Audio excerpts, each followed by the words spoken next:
नमस्कार मित्रांनो, मी अमोल गर्जे, पालघर जिल्ह्यातील दाभोण ग्रामपंचायतच्या हद्दीमध्ये मी उभा आहे। तुम्ही हा जो माझ्या मागे हा जो नदीच्या वरती हा जो ब्रिज बघताय, हा ब्रिज खूप काही वर्षापासून हा ब्रिज पूर्णपणे ढासळलेल्या अवस्थेमध्ये आहे। हा ब्रिज फक्त नावासाठी आता या ठिकाणी आहे। जर मोठं जड अवजड वाहन जर या ब्रिजवरून जर गेलं तर हा ब्रिज कोसळून पडेल।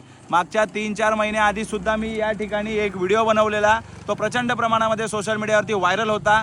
त्याच्यानंतर मी कार्यकारी अभियंता PWDच्या त्यांच्याशी संवाद साधला होता। त्यांनी त्यांच्या डिप्युटींना सांगितलेलं की हा ब्रिज आपल्या हद्दीतला आहे का। तर तेव्हा डहाणू विभागाचे जे अधिकारी होते ते बोलले होते की हो, हा ब्रिज आपल्याच हद्दीतला आहे। तर मला एकच गोष्ट सांगायची आहे पालघरच्या जिल्हाधिकाऱ्यांना की पालघर जिल्ह्यातली ही परिस्थिती, हा ब्रिज बघा, आता वरतून पण तुम्हाला हा ब्रिज दाखवतो, पॉज कर। हा ब्रिज बघताय तुम्ही, दुसऱ्यांदा हा व्हिडिओ टाकतोय मी सोशल मीडियावरती। PWDच्या अधिकाऱ्यांशी माझं बोलणं झालेलं, विशेष म्हणजे कॅमेरामॅन पुन्हा एकदा हे सूचना फलक दाखवा। या ठिकाणी ग्रामपंचायत दाभोणने एक सूचना फलक लावलेला आहे। दाभोण पाटीलपाडा सुशेरी नदीवरील पूल कमकुवत आहे, सदर पुलावरून अवजड वाहनांची वाहतूक करण्यास सक्त मनाई आहे। हो, खरी गोष्ट आहे, ग्रामपंचायतकडे निधी नाहीये म्हणून ग्रामपंचायतने हा बोर्ड लावलेला आहे। लाखो करोडो रुपये याच्यासाठी खर्च येणार आहे। 5-10 लाखाचं बजेट असणारी ग्रामपंचायत कशी या ठिकाणी खर्च करणार आहे।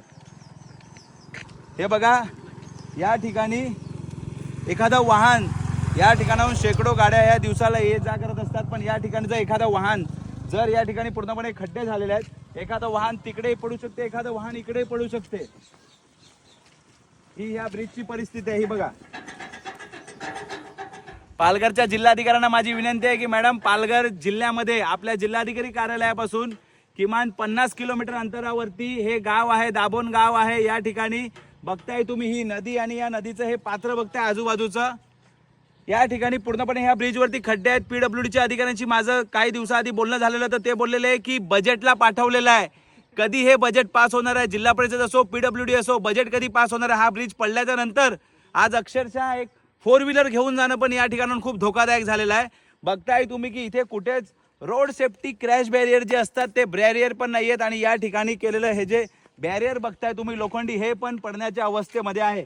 या ब्रिजवरती पण खड्डे बघताय, पूर्णपणे दुर्लक्ष या ठिकाणी पालघरच्या जिल्हा प्रशासनाचा आहे। जिल्हा परिषदचे CEO, कार्यकारी अभियंता साहेब PWDचे, जिल्हा परिषदचे मुख्य कार्यकारी अभियंता, पालघर जिल्ह्याच्या जिल्हाधिकारी मॅडमांना विनंती आहे की आता तरी ह्या आमच्या व्हिडिओची दखल घेऊन नक्कीच या गावामध्ये यावं, या ब्रिजची पाहणी करावं। होते असं की आपल्या महाराष्ट्रामध्ये ब्रिज पडल्याच्या नंतर नव्याने ब्रिज तयार होतो, पण ब्रिज पडताना जे काही नागरिक या ब्रिजवरून प्रवास करत असतात ते नागरिक मेल्याच्या नंतर पालघर जिल्ह्याचं प्रशासन सुधारणार आहे का? एखाद्या हादसा कधी होतो याची वाट पालघर जिल्ह्याचं प्रशासन बघते असं मला वाटते। दुसरा हा व्हिडिओ बनवतो।